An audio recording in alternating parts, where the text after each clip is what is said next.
औज़ुबिल्लाहिमिनश्शैतानिर्रजीम बिस्मिल्लाहिर्रहमानिर्रहीम क़ाल रब्बी इश्रह ली सदरी व यस्सिर ली अमरी वहलुल उक़दतम मिन लिसानी यफ़क़हू क़ौली रब्बी ज़िदनी इल्मा।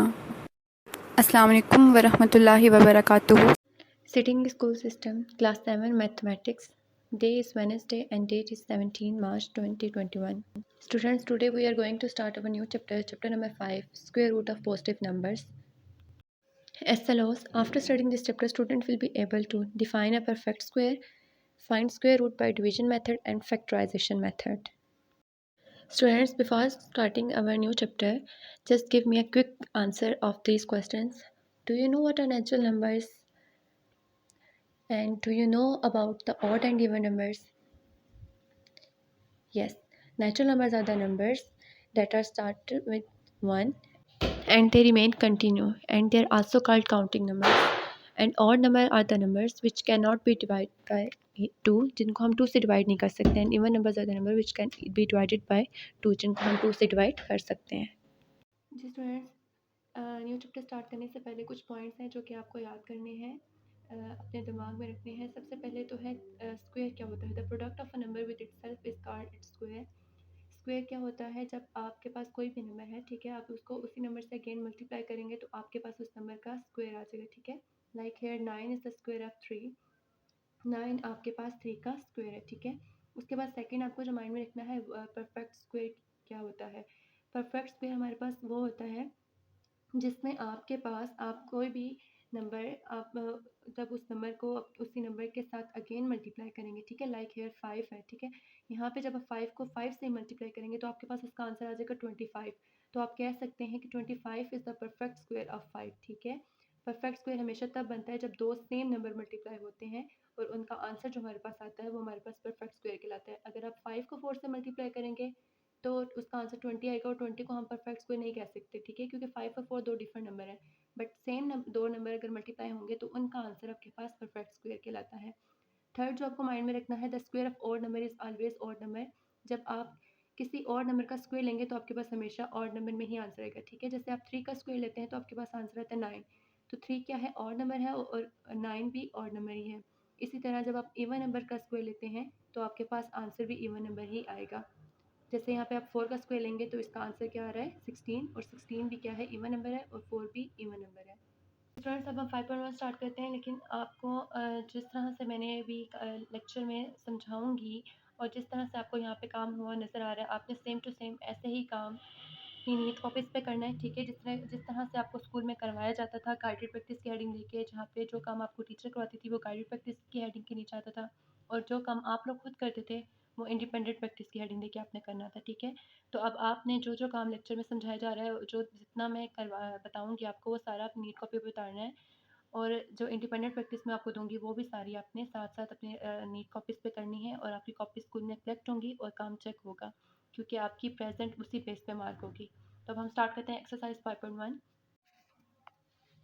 जिस तरह सबसे पहला क्वेश्चन है, find the square of following number. आपको क्या करना है, जो भी आपको क्वेश्चन में गिवन है आपने उनका स्क्वायर लेना है. तो अभी हमने जैसे कि डिस्कस किया है स्क्वायर क्या होता है. स्क्वायर का मतलब होता है कि आपको जो नंबर गिवन है आपने उसको क्या करना है, उसी नंबर से अगेन मल्टीप्लाई करना है, तो जो आपके पास आंसर आएगा वो आपके पास क्या हो जाएगा, उसका स्क्वायर हो जाएगा. ठीक है, जैसे यहाँ पे हमने पहले इसका स्क्वायर लिया, तो हमने स्क्वायर मीन्स कि हमने उसको 2 टाइम मल्टीप्लाई करना है. ठीक है, तो यहाँ पे आप देखें जो 6 है वो बेस है और 2 क्या है, इसकी पावर है. ठीक है, तो 6 क्लास में आप इसको बहुत डिटेल से पढ़ के आए कि बेस क्या होती है, पावर क्या होती है.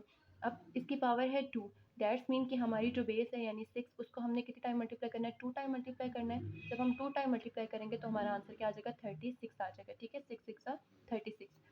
उसके बाद हमारे पास है 13. सेम उसी पैटर्न से हम करेंगे इसको सॉल्व. तो हमने इसका स्क्वायर लिया, हमने इसको ओपन किया, 13 मल्टीप्लाई 13, 13 मल्टीप्लाई 13 का आंसर हमारे पास क्या होता है 169. ठीक है, जैसे मैंने यहाँ पे रफ वर्क भी किया हुआ है, आप लोगों ने भी ऐसे ही रफ वर्क भी करना है. उसके बाद थर्ड है हमारे पास 41. सेम उसका भी हम ऐसे स्क्वायर लेंगे, 41 whole square, that's mean 41 multiply 41. ठीक है, उसका आंसर हमारे पास मल्टीप्लाई करके रफ वर्क में हमारे पास आ गया 1681. ठीक है, वो जो कि मैंने यहाँ पे लिख दिया. स्टूडेंट्स, इसके बाद आप जैसे मैंने यहाँ पे स्टिकी नोट पेस्ट किया हुआ है, इसके ऊपर आप देख रहे हैं कि मैंने 1 से लेकर 20 ठीक है। आप 1 स्क्वायर से लेकर 20 होल स्क्वायर तक आपको ये परफेक्ट स्क्वायर याद होने चाहिए। ठीक है कि 1 का स्क्वायर क्या क्या होता है, 5 स्क्वायर किसके इक्वल होता है, 9 स्क्वायर किसके इक्वल होता है, 15 स्क्वायर किसके इक्वल होता है। 1 से लेकर 20 तक आपको इन सब के स्क्वायर्स अच्छे से आने चाहिए। आप इनको ज़ुबानी याद कर लें, जो कि आपके लिए बहुत हेल्पफुल होंगे आगे। इसके बाद इसी क्वेश्चन से रिलेटेड जो आईपी आपने करनी है वो क्वेश्चन मैंने यहाँ पे लिख दिए हैं। आपने ये तीनों क्वेश्चन जो है अपनी आईपी में करनी है, जहाँ पे आपकी गाइडेड प्रैक्टिस आपकी क्वेश्चन 1 की कंप्लीट होगी। उसी के नीचे आपने आईपी की हेडिंग देकर आपने 3 पार्ट्स करने हैं। Question number 2 is test whether the following numbers are perfect square और नॉट। स्टूडेंट्स, इसमें आपने बताना है कि जो आपको डिजिट दिया गया है, जो नंबर आपको दिया गया है, तो क्या वो परफेक्ट स्क्वायर है या नहीं है।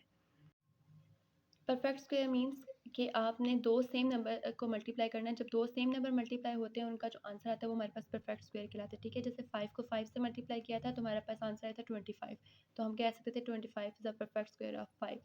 सेम एज अब यहाँ पे हम पहला क्वेश्चन करते हैं, वो है हमारे पास है 59। तो स्टूडेंट्स, आपको पता है 59 क्या है, 59 प्राइम नंबर है। यानी 59 प्राइम नंबर कैसे है कि वो सिर्फ 1 के टेबल पे डिवाइड होता है और अपने ही टेबल पे डिवाइड होता है, इसके अलावा वो किसी और टेबल पे डिवाइड नहीं होता। तो जब हम इसकी प्राइम फैक्टराइजेशन करेंगे तो ये सिर्फ अपने ही टेबल पे डिवाइड हो रहा है। ठीक है, तो इसका कितना फैक्टर बन रहा है, सिर्फ एक फैक्टर बन रहा है 59। इसका मतलब है ये किसी के साथ भी पेयर नहीं बना रहा, इसका जस्ट एक फैक्टर बन रहा है। जबकि परफेक्ट स्क्वायर के लिए मस्ट है कि आपके पास पेयर बनना चाहिए, यानी दो सेम नंबर होने चाहिए। तो जब यहाँ पे इसका कोई भी पेयर नहीं बन रहा तो हम कह सकते हैं we can see that 59 is a factor which can not be paired. आप देख रहे हैं कि 59 ऐसा फैक्टर है जिसको हम पेयर अप नहीं कर सकते, पेयर नहीं बना सकते विद एनी इक्वल फैक्टर उस जैसा दूसरे नंबर के साथ। सो 59 is not a perfect square, इसलिए हम कह सकते हैं 59 परफेक्ट स्क्वायर नहीं है। स्टूडेंट, नेक्स्ट क्वेश्चन हमारे पास है 625। 625 में आप देख रहे हैं कि लास्ट जो डिजिट है वो है 5। डैट्स मीन कि ये सिर्फ 5 के टेबल पे डिवाइड होगा। तो जब हमने इसकी फैक्टराइजेशन की तो हमारे पास क्या है, 5 1 ज़ा 5, 1 कैरी चला गया 2 पे तो 5 2 ज़ा 10, देन 2 कैरी गया 5 पे 25 हो गया, 5 5 ज़ा 25, देन अगेन 5 2 ज़ा 10 एंड 5 5 ज़ा 25, 5 5 ज़ा 25 एंड 5 1 ज़ा 5। 625 के 4 फैक्टर बन रहे हैं और चारों में सेम नंबर हमारे पास है। जब हमने इसको लिखा तो आप देख रहे हैं कि इसके दो पेयर्स बन गए, 5 को 5 से पेयर बन गया और यहाँ पे भी 5 का 5 से पेयर बन गया। और जब पेयर सेम होते हैं तो दैट्स मीन कि वो परफेक्ट स्क्वायर बना रहे हैं। ठीक है, so we can see that each factor of 625 forms a pair of equal number का वो पेयर बना रहे हैं, so it is a perfect square. इसलिए हम कह सकते हैं कि हमारे पास क्या है, परफेक्ट स्क्वायर है। जिसमें इस क्वेश्चन से रिलेटेड जो आईपी है वो आपके पास ये क्वेश्चन मैंने लिख दिए। आपने ये ऊपर आपने ये जो क्वेश्चन मैंने समझाया है आपने गाइडेड प्रैक्टिस की हेडिंग देकर लिखने हैं, और उसके बाद जो इससे रिलेटेड ये 3 क्वेश्चन मैंने आपको आईपी के लिए दिए हैं और आपने इनको इंडिपेंडेंट प्रैक्टिस की हेडिंग देके ये 3 पार्ट्स करने हैं। Next question number 3 from exercise 1.1। Without solving separate the perfect square of even and odd number. आपने सॉल्व किए बगैर आपने बताना है कि जो आपके परफेक्ट स्क्वायर दिए जा रहे हैं क्या वो इवन है या ऑड नंबर है। ठीक है, सबसे पहला क्वेश्चन है 441। तो स्टूडेंट्स, इसके लिए मैं आप देखें कि मैंने साइड पे स्टिकी नोट अटैच किया और उस पर मैंने कुछ इन्फॉर्मेशन लिखी है। Numbers end with 1 3 5 7 end 9 are odd numbers. आपको याद रखना है चाहे कितना भी बड़ा नंबर हो जाए, अगर उसका एंडिंग नंबर, ठीक है, जैसे कि यहाँ पे इसका एंडिंग नंबर क्या है, 1 है, वैसे अगर एंडिंग नंबर 1 हो, 3 हो, 5 हो, 7 हो या 9 हो, जिस भी नंबर के एंड पे ये नंबर्स आ जाएंगे यानी 1 3 5 7 एंड 9, तो वो नंबर आपको पता चल जाना चाहिए देखते साथ ही कि वो नंबर क्या है, ऑड नंबर है। और आपको ये भी पता होना चाहिए कि ऑड नंबर का स्क्वायर हम जब लेते हैं तो हमारे पास उसका आंसर भी ऑड नंबर ही आता है। ठीक है, तो अब यहाँ पे आप देख रहे हैं कि इसका जो लास्ट डिजिट है वो है हमारे पास क्या है, 1। तो दैट्स मीन ये क्या है, ऑड नंबर है, इसलिए हमें पता है the square of odd number is also odd number. इसका जब हम स्क्वायर लेंगे तो वो भी हमारे पास क्या आ जाएगा, ऑड नंबर ही आ जाएगा। जी सर, नेक्स्ट क्वेश्चन है 144। 144 में आप देख रहे हैं कि लास्ट डिजिट क्या है, 4 है। इसके लिए भी मैंने साथ स्टिकी नोट अटैच किया और उस पर मैंने क्या लिखा है, numbers end with 0 2 4 6 end 8 are even numbers. ऐसा नंबर जो कि इसका एंडिंग नंबर 0 2 4 6 या 8 होगा तो वो नंबर क्या नंबर होंगे, इवन नंबर्स होंगे। ठीक है, यानी उन नंबर्स को देखते साथ ही आपको अंदाज़ा हो जाएगा कि that numbers are even numbers.